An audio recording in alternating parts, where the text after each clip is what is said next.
he had his own big garage with a service station and everything, and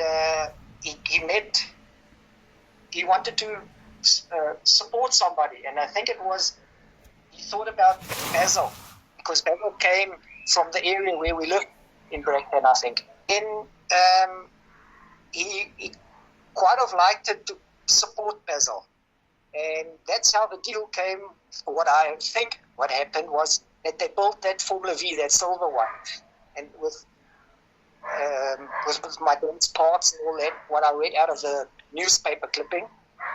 And so they built that V, and then my father obviously must have liked the racing scene again, and then he bought a Merlin, that Merlin 25, Meg 25, and then he had another one. He had two Merlins 25s, and Basil was racing the one Merlin, and my dad started racing the other Merlin. So there were two Merlins, the black one and the white one. And Basil was also racing the V. This must have been 78. And then Basil obviously left to the UK. And my dad kept on racing that Formula 4, that black Merlin. Because I remember that quite clearly. I'd usually go with him to the racetrack. And you know where this, you don't remember that, but they had that scrutineering bay where the cars always used to get checked for weight. And in any case, he would let me sit in the car, and it would roll down there, and I would steer the car. I remember very clearly. Okay, and then there was this, something must have happened, because Jan du Plessis and Andre du Plessis, they were racing also in the Ford series, Formula Fords, and something happened. I think it must have been Andre pushed my dad off the track at Clubhouse so that Johan could win the race or something. And my dad was so quick out of his car, and the marshals had to stop my dad, because he would have given Andre a smack, you know. And then he stopped that, and now the bug is really bitten, and he bought that Chevron P34, and he got rid of his big Formula 5000 30s, because I remember that car also quite clearly. The red one was a red 30s TS5A, and bigger or stronger or faster for the new Formula Atlantic series, Formula Sigma Atlantic series, because I remember that Chevron still had the PDA engine in it, and the new rules said that they need to have South African production engines or something like that. And my dad bought that car, and Andrew Thompson was somehow involved also with that car, preparing it for Abel D'Olivero back in the day. So this must have been 1979, because my dad first started racing that Chevron B34 at end of 1979. And in 1980, with his own sponsorship, you know, Peter Haller Racing, and then this guy, Herbert Krottenberger, came along, and he was like a keen, he was an enthusiast, and he was an Austrian, working for the Austrian consulate or something. Okay. And he had a lot of money, and he had an engineering firm. But because I've got letters of my dad, which he sent to his grandparents, because they were still living, or when I came to Germany, they were still living. So he was interested in the racing, and my dad obviously was speaking German, and he took a liking to my dad, I guess, and then he saw my dad was building. Then my dad started building the Haller Special.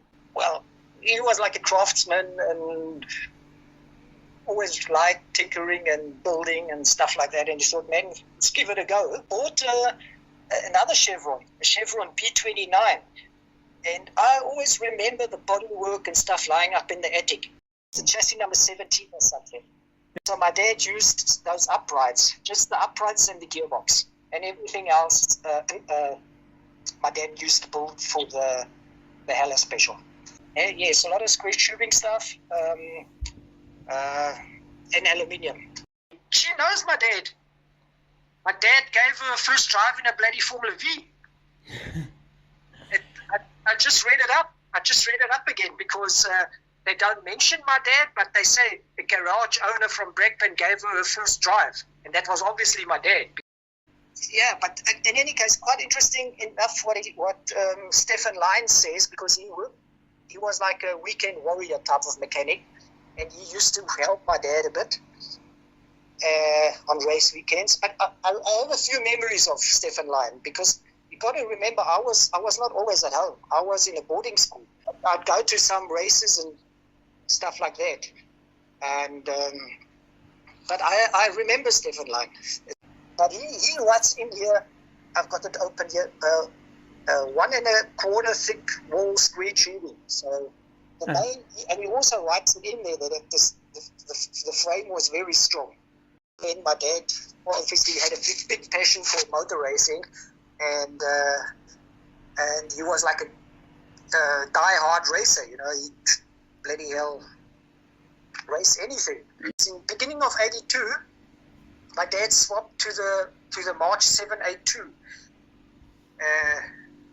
because that car should have been for Ian Schechter, and Ian Schechter tried it out the one race beginning of the season. Then Ian wasn't satisfied with the car, or something must have went wrong. But you see, I'm not always involved. I'm just a bloody kid, seeing this from a distance. And then I remember.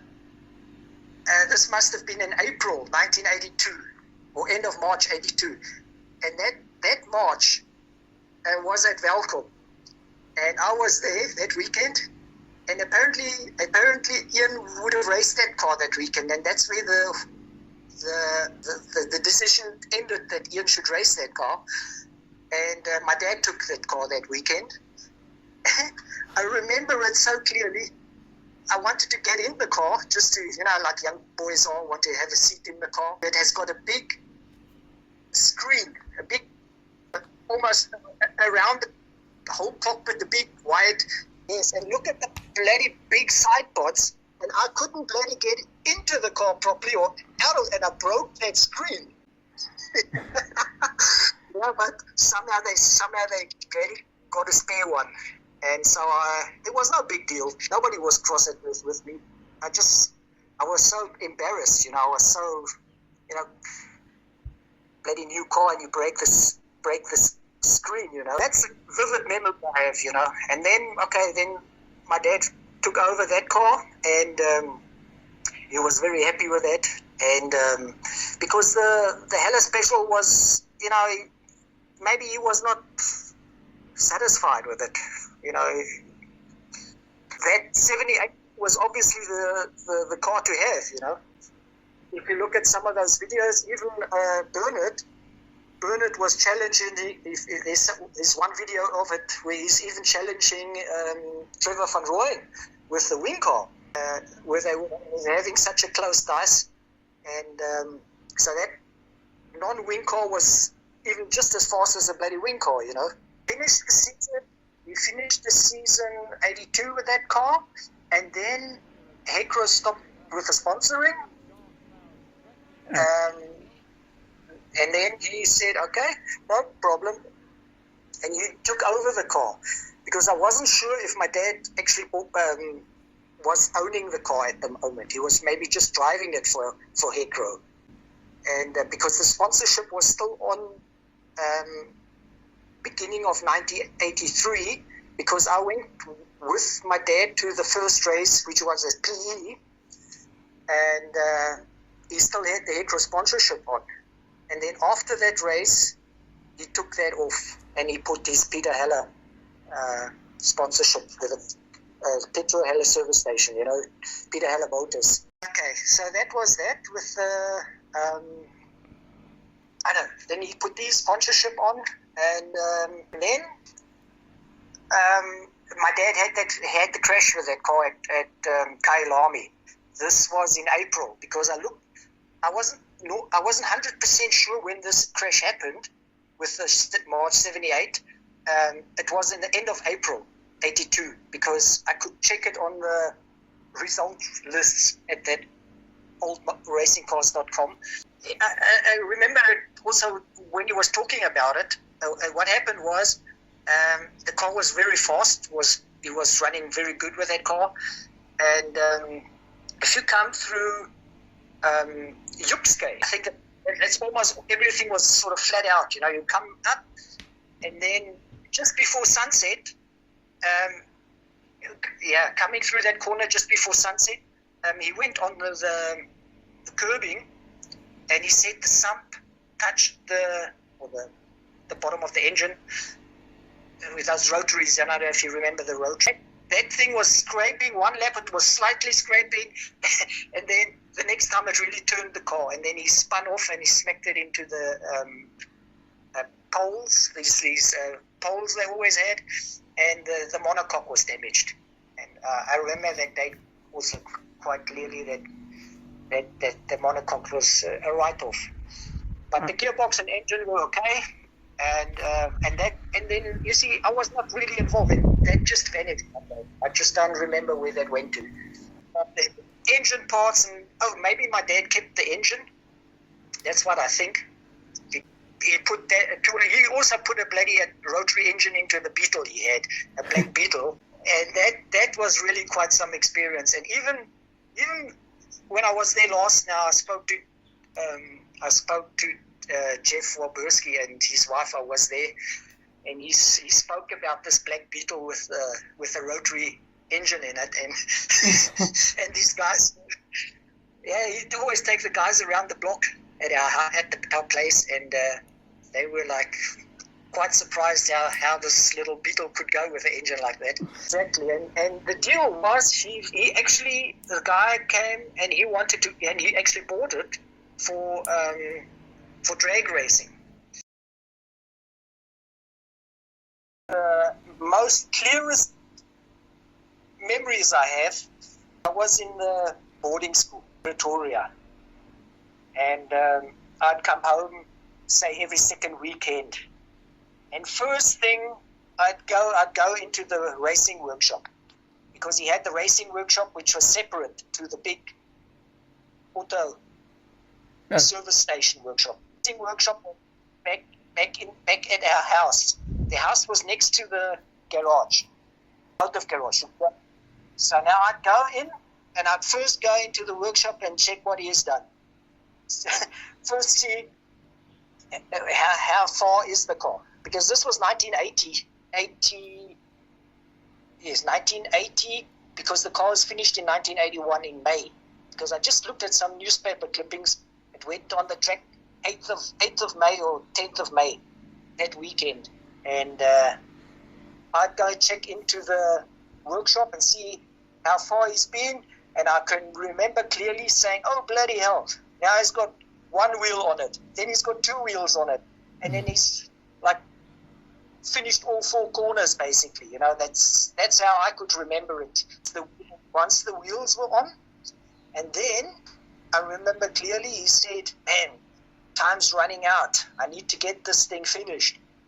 And I said, man, let me help you. Show me how to weld. I'll weld it. and I'm only 10 years old. I don't know how to weld, but I said, come, let me help you. And I think he must have liked that. And a very clear memory is the car was now finished. So now it was painted, the engine is in and everything. That takes a hell of a lot of work to build bloody everything. And you've got to build the bloody engine, exhaust. You've got to fit that in. I remember that clearly because it was quite a sleek, streamlined. You've got to make things fit.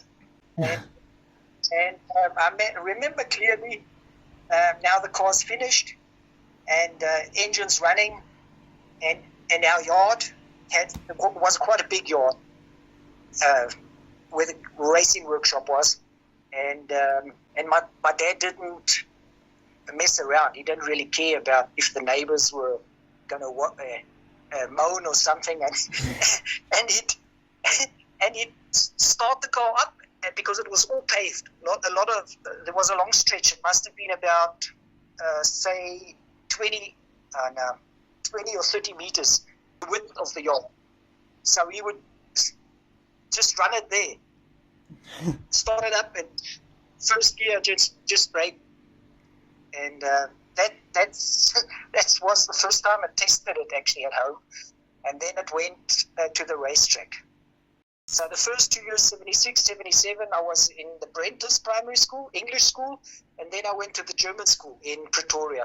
78, end of 83, and then my dad wanted me to come and stay with him because I was going into high school now, and he wanted me around. He wanted me to spend more time with him, you know. Yeah.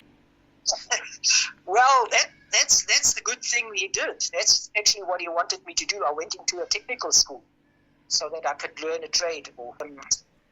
Yeah, and that was the deal. My dad would have obviously wanted me to work in his workshop and work with him, basically. And like I said, I had a go-kart from early on. Okay. Couldn't even reach the pedals. They had to put the bloody cushions in the back. But this was at the Van Stratens where I lived with them when I was very young. Because when my dad decided to stay in South Africa, he met Van Stratens at the racing, George. And George said to my dad, we'll look after your boy. So I was 2 years old at the time. And my dad was obviously making plans to stay in South Africa. And yeah, she said, no, she's not going to stay here. She's not going to stay in South Africa. Okay. And then she went to Germany with my sister. She's 3 years older than me. In the meantime, he married again. The thing was, okay, now we're talking in 1984. Okay. So now I'm living at my dad's place, and now I'm really every day at the racing car. I'm really I'm really soaking it in every day. And I must also tell you, my dad had an engine dyno. No. That dyno, I remember that dyno already since I was a little boy when I was 78, because all the guys were coming with their Formula Vs. And my dad also had the dyno hooked up onto rollers. So the guys would reverse their Formula Vs between these rollers, like onto ramps, because Yes. the rollers weren't inbound. They were on a frame, big Yes. steel rollers, like the car. So the rear wheels would hop in between the rollers. And I remember it clearly. And they'd hook the bloody Formula V up so that so it wouldn't, once it up to speed, that it doesn't jump out, you know. Well, in any case, long story now, my dad had the Formula Atlantic engines on the dyno, and he used to have a little special room then because he was just having the engines on the dyno, no rollers anymore. And I remember Trevor also brought his engine there, his Atlantic. I'm 13, 14, I can turn wrenches already. So I'm now helping, and I'm helping a hand there, you know, fitting things in, always Yes. around the car. I'm not just playing around. Yes. And then the first race was in January in 1984. Okay. In Kyalami. And I remember it. And then my dad finished fourth. That was Sure. quite a good result with that car. And but the one thing of that car in that photo is just the roll hoop. My dad changed the roll hoop for that last race at Belcom. That was then the last race, and he was actually very proud of that roll hoop he made, because it was even more. Well, this one, it's a slim one, but this one was almost just behind the driver helmet, and Okay. I also remember that when he made that, and he had it chromed. He was quite proud of that. The night we went, we towed the car to Welkom that evening. Welkom wasn't that far. It's like a 2.5 hours drive, I think. Yeah. And we towed it there, and we stopped over. And I remember him telling me, because in the back of on the engine cover, that white stripe goes like down. Yes. And he said, no, he doesn't like that stripe going down. It must go straight, or it must go up the car. And I could tell that. Yeah, and then next day,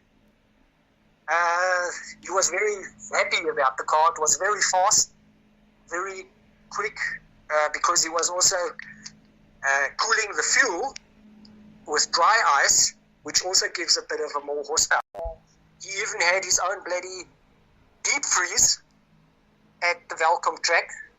Was cooling the fuel, and that's why the car was also fast, put it that way. I remember that day Tony Martin was there and all the guys, and they were wondering what's going on, why is the car so fast, or Yes. okay. Everybody was playing with some sort of tricks, but they were now so surprised that my dad's car was that quick that weekend, because I think he must have been third row, maybe sixth or so on the grid, because it was always Schechter, Van Rooyen, and then it was Tilanus, and then it was Moni. Even John Moni was in front of my dad that weekend. Tilanus, Moni, and then my dad comes, and then it's even Fouchier or Brom Smith, and Wayne Lana. Yes. And when they're pulling up to the grid. That's actually the last picture of him. And then I can also say to you, because I remember it so clearly, is when he pulled up at that grid, and he still showed me thumbs up, so because my dad always said nothing can happen to you. That racetrack, if you go off into the fields. Yes. Nothing can happen, and that Welkom track was, like I'd say, safe, but it was just like a freak accident when they touched wheels on the back straight, coming out of that long sweep. That's what they always tell me, and that's what I remember. I remember my dad must have been on the inside of the track, also on the track, not on the dirt, because I would have seen that. Yes. And because you could look off from the pits, you could see the guys, and funny enough, I could still see him come, starting to overtake, and then I didn't see anything, because there was just transporters in the way, these race car transporters, because John Moni had a big transporter, and DAW had a big transporter, yes. And these blocked. Just in that moment, they blocked the view, so I couldn't see what really. And I must say, that's maybe 300 or 400 meters away across. If you look over, you can't exactly see what happened from that distance. Yeah, they told me that they touched wheels, which I can. It makes sense, because I've got photos of the car when it was crashed, and I can see my dad's left side pot board. Had the tire marks. Got the pictures of the car lying there in broken, but the tub was okay. Well, the frame was well intact. My dad was still strapped in the car. What they told me, and in short, that car also struck these telephone poles, loudspeaker poles, and these loudspeaker poles must have been. When I look at that picture, it must have been maybe 20 centimeters in diameter. And those poles were split in half. So my dad must have struck those poles, just snapped them like, sure. But that was it. So there was no, they said it was a hit on the head. So you won't survive that. But you see, I must also say to you, I was standing in the pits, or standing on standing on the. If you look at some pictures of the old Welkom track, they had that open track, but they just had the pit wall, which was a concrete wall, and you could stand on that wall and look everywhere, basically. And I was standing on that wall and looking, and I can't see my dad. I waited 3 laps, and I thought, bloody hell. So it must have been there, because I couldn't see him come by 3 laps, and I thought, bloody hell, what's going on? I thought walking across to the track there, and back in those days, kids used to walk barefoot, and I'm walking barefoot on that gravel roads, and I'm walking across the track in that veld, and I'm standing just by the track, and I want to go over, but I can't see the bloody car because the veld is so high, and there's a lot of people running around, and I want to go over the track, but now I remember all the guys racing past, and it's too bloody fast just to run across the track, and I think to myself, no, this is too dangerous. I can't run across the track to go and see what's going on. And then I walk back to the pits, and Dot Warburski, she catches me. She takes me by the hand, and she takes me to the medical little tent. Not tent, it was a little stone house. And I walked in there, and then Hetty, as my dad's wife, she told me them dads had the accident, and Basil was there, and Basil, I was quite happy Basil was there, because I obviously knew Basil. That was a sad day.